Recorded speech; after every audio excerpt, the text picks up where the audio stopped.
it's your buddy Peace and Harmony with you here today. We're focusing in on a viewer question, and that was about how to really heal from narcissistic parental emotional abuse. Both of her parents are borderline. The other is a narcissistic individual, and she has forever lived her life essentially pivoting around satisfaction of their needs. And so what ends up happening in the family system when you've got narcissistic parents is that because they view you as essentially an extension of them, and that your sole goal and purpose is to help fulfill their narcissistic needs. It can be everything from chores around the house to absorbing their values to becoming perfectionistic cookie cutter images that they feel that they project onto you, and really controlling you according to their narcissistic needs versus parenting you or raising you up or pulling out the best of you or educating you in character development, coming from the root word educare, meaning to bring out. We see very much this projection of narcissistic needs onto the children. So it can become very, very chaotic, very problematic, and very painful. And essentially where this becomes difficult is in really the core, what we call the identity that is created by narcissistic parenting models. And the narcissistic parenting models really originate in a sense of control, power, and domination over the children. So it's different from, when a parent is establishing an atmosphere of trust and boundaries, love, nurturing, support, where there's this keeping of safety, of helping them understand their feelings, understanding, on adult terms, what their emotions are like, having them help them process these emotions, help them process these interactions that they experience with their siblings or with children at school or their teachers at school or kids in the neighborhood.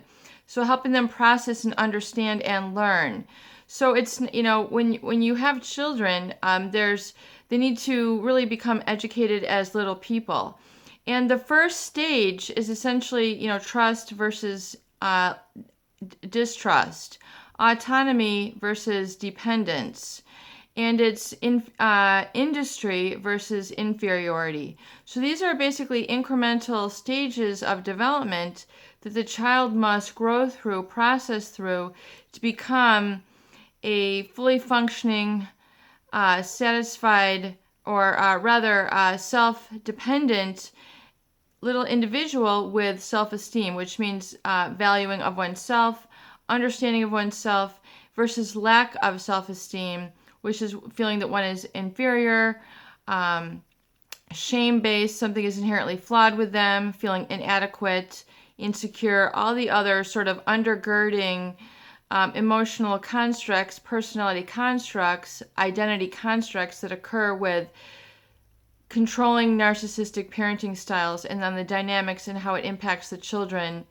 and their view of how they function in a group, how they function as an individual, and then how they carry that over into their other relationships, their other group settings, furthermore their employment settings, and then also the intimate relationships that they attract and then function as a role in. Realize that the original family system creates an essentially a strength or weakness subset in you.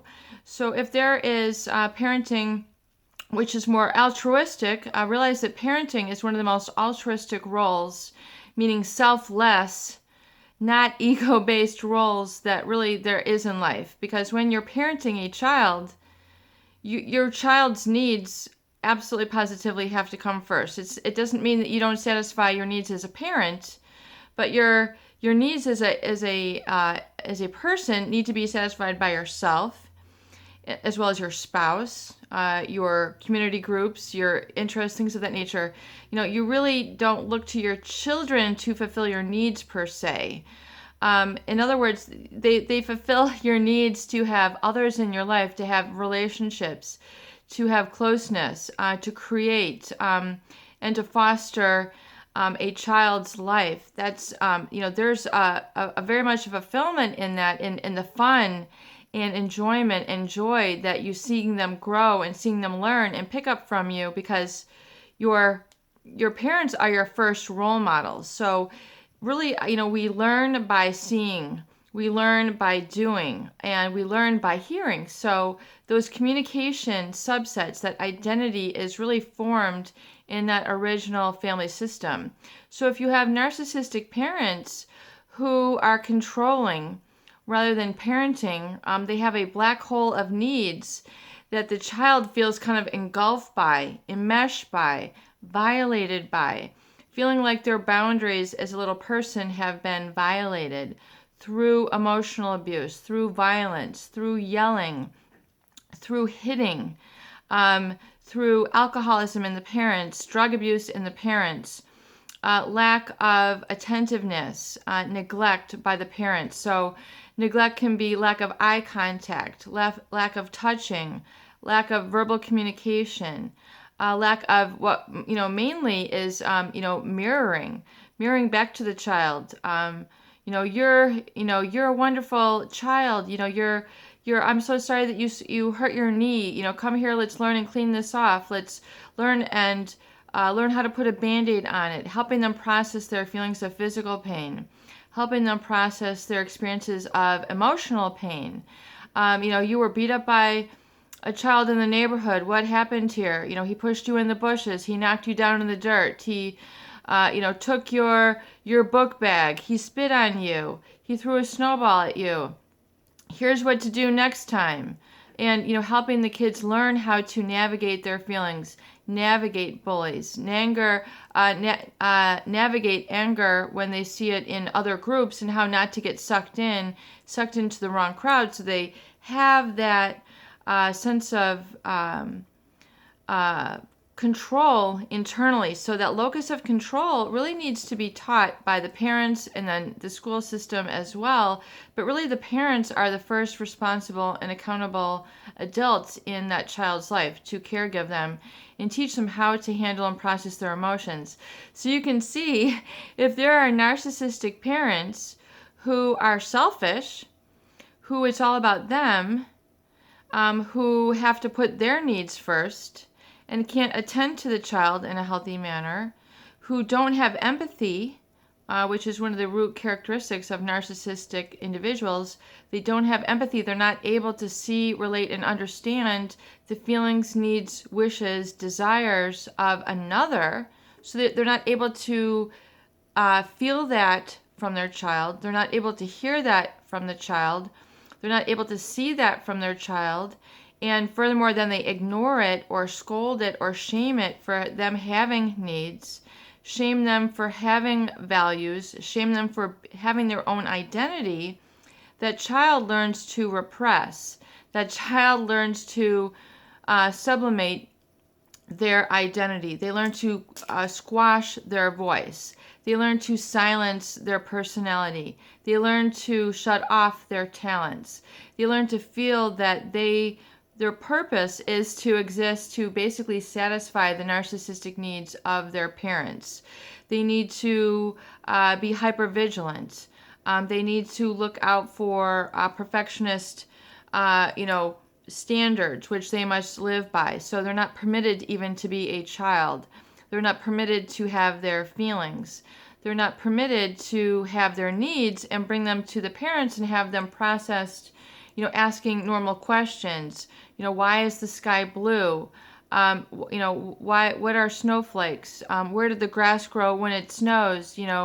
All the questions that children ask, essentially, if the parents are narcissistic, they're either going to give up these parenting needs to somebody else. In other words, they're going to expect that their teachers are going to raise them, or a nanny is going to raise them, or really what ends up happening then is the children have to end up searching other places to have these needs satisfied, which can often be to other children. And so they end up then attracting other children to them who furthermore perpetuate this cycle of abuse, this cycle of feeling abandoned, the rebelliousness, that lack of boundaries, so the children have no structure and they're not able to be disciplined. They fall in with the wrong crowd. They become used to being victimized. They get used to being, feeling like those that are outcast or down and out, or, unhappy, depressed, and so end up drinking at an early age or using drugs at an early age, or any of the other self-mutilation, the cutting, the compulsive spending, the eating disorders that are trying to help them create an identity that they are lacking from their parental structure. So when we talk about narcissistic parenting, it definitely has long-ranging effects. So I think it's a wonderful question. I think there's a lot of content there that you can understand and realize, so then that the dysfunction that exists in narcissistic parenting then needs to be flipped around basically into fully functioning, which you can focus on as you're learning, where the deficits exist earlier, and then now how to pick up some tools and help to basically reparent, learn a lot of the positive, mirroring that you need, giving yourself the experiences that your parents deprived you of. So, one of the main stages of development is trust versus distrust. So if you had narcissistic parents and they weren't able to hear you, acknowledge your needs, mirror back to you, you're a wonderful child, you're my angel, you're the love of my life, you're a beautiful person, you're my real angel, you're my real deal, and you can do anything that you set your mind to, and let's work on this for you. Let's make sure you make the cheerleading team. Let's make sure you make the football squad. Let's make sure you place in your carpentry class. Let's, make sure, and putting you first, which is really the original goal, I would say, of parenting. Not that they make them a golden child where, they feel superior to above everything else, but there's a realistic balance, a structure of having them work through their emotions, obtain their goals, reach their goals, and learn that trust versus distrust. So that's really one of the original stages, and also shame versus self-esteem, and competency, confidence, and feeling the experience of being safe, okay, self-esteem, which is self-value. So if as a child, those positive messages were not received or provided for you because the narcissistic parent cannot give you what they do not have, so you have to understand they're limited, they have their shortcomings, they are the way that they are. We don't know why. Maybe something occurred to them earlier in their life. Perhaps this is just their character. This is who they are. I'm not going to make it responsible for me to change them. I'm not going to try to make them into good parents. I'm not going to try to educate them on what a good parent is. That is not my role. My job is not to be responsible for their evolution. That's definitely a misnomer in, I would say, children of narcissistic parents, is that they feel so responsible for their parents' happiness.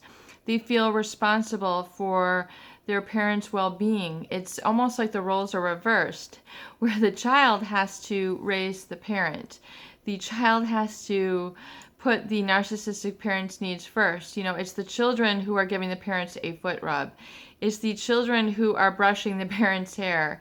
It's the children who are giving the parents a back rub. It's the children who are giving affection and satisfying the narcissistic needs of their parents versus the other way around, versus the parent giving them love, affection, creating that oxytocin that we're discussing in previous videos, where your body is feeling flooded with the feel-good hormone, and feeling that bonding, that closeness, that okayness, and that feeling of safety, security, and trust. And then that trust, which creates that moral foundation of knowing and experiencing what is right versus wrong, and feeling okay with being able to take care of one's own needs, live one's own destiny, have one's own life. when you have narcissistic parents, there's this guilt, there's this shame that is set up. Shame meaning there's something inherently wrong with you, and I'm going to keep that experience in front of you, that there's something chronically wrong with you. You're going to be scolded. You're going to live to satisfy my needs. You're going to be punished. You're never going to be good enough. And I'm going to constantly reaffirm that and reinforce that to you. And eventually what ends up happening is that ends up getting hardwired, or really kind of almost like a blueprint of one's identity, which is your feelings, needs, your beliefs about self, your emotions that you experience, your behaviors then that arise out of that, those qualities, and really what it's like to be a person. So, and it is possible to learn and grow beyond that. So really the impacts of that are very important to learn, I guess, what the where the issues are. So if you can understand, where the dysfunction is and become aware of it, and then say, okay, now I understand that is narcissistic parenting, that is difficult, and it's creating, that's what has created a lot of the anxiety, the depression, the experience of low self-esteem, the experience of social anxiety, that I don't know how to behave around other kids. I don't know how to behave around other adults. I feel scared that I'm just going to burst out into tears, or I'm going to burst out into anger, or I'm not going to be able to answer a question. And so I'm going to have this self-doubt about me all the time in all my relationships. So I end up becoming a people pleaser and constantly, using, trying to please others, using sex as a methods of communication versus a way of bonding and fulfilling the greater aspects of a relationship. So there's a lot of ramifications and sort of rippling out from as a result of that narcissistic parenting. So it's very important, I would say, in healing and getting beyond it, is identifying what narcissistic parenting and control looks like, which is control, shaming, and really sort of devaluing the child to always constantly be less than the parent. So knowing now, kind of getting an awareness of what that narcissistic parenting system looks like, and then, sort of unplugging from that and saying, okay, that was dysfunction. That was the narcissistic parenting. That is meant to keep me under control, under their thumb, basically forever in a black hole of putting others first.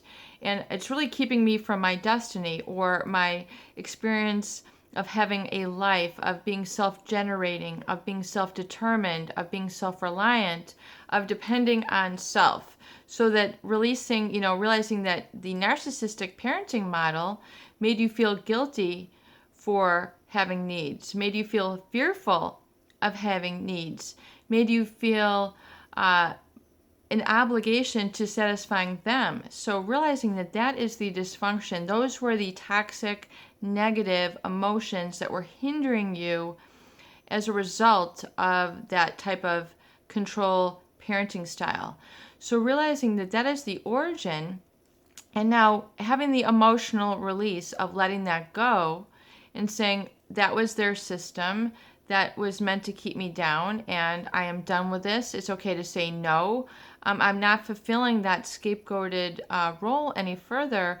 I'm now going to release that, have an emotional release, and release the fear, release the anxiety, release the shame that had been essentially imprinted to me from this narcissistic parenting, from this family system. That role that I was put in was essentially just a role, and it really only exists within that family. So if you can have the emotional release, let go of that family system. Realize that it's functioned as sort of a habitual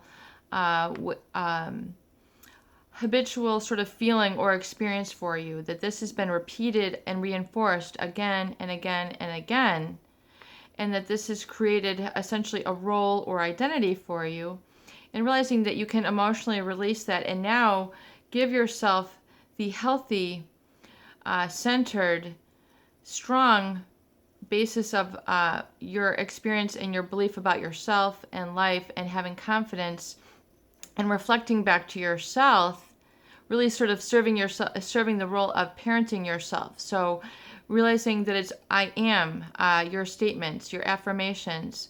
I am safe. I am loved. I am love. I am inspiration. I am safe. I am industrious. I am productive.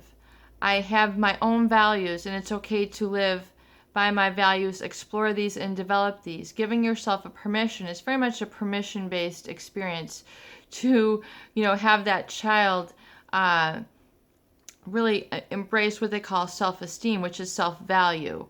And it's not about, having things, people, that are items of value which make you valuable. It's a permission based. It's knowing that you are a person of value.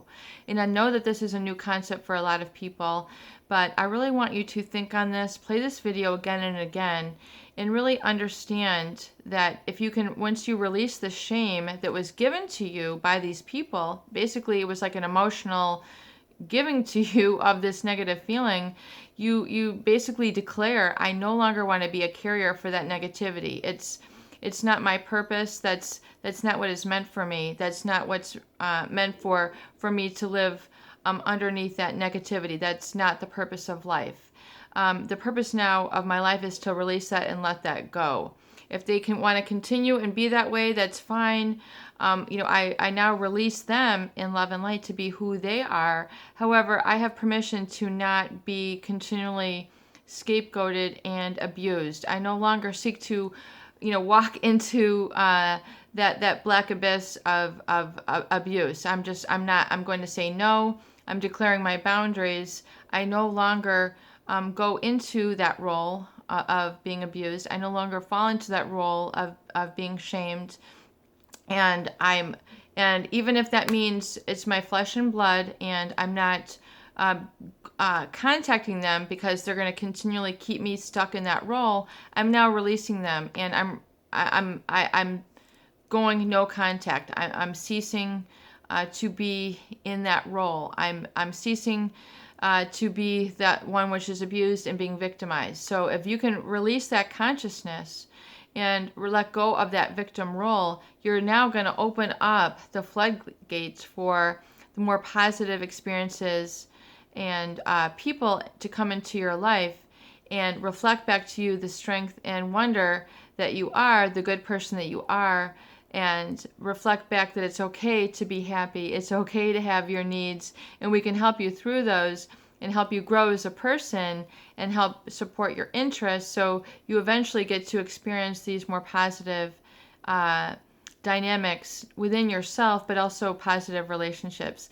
Peace and harmony with you here today. I hope these videos do help. Please share and please subscribe for more great tools, videos, discussion, and support.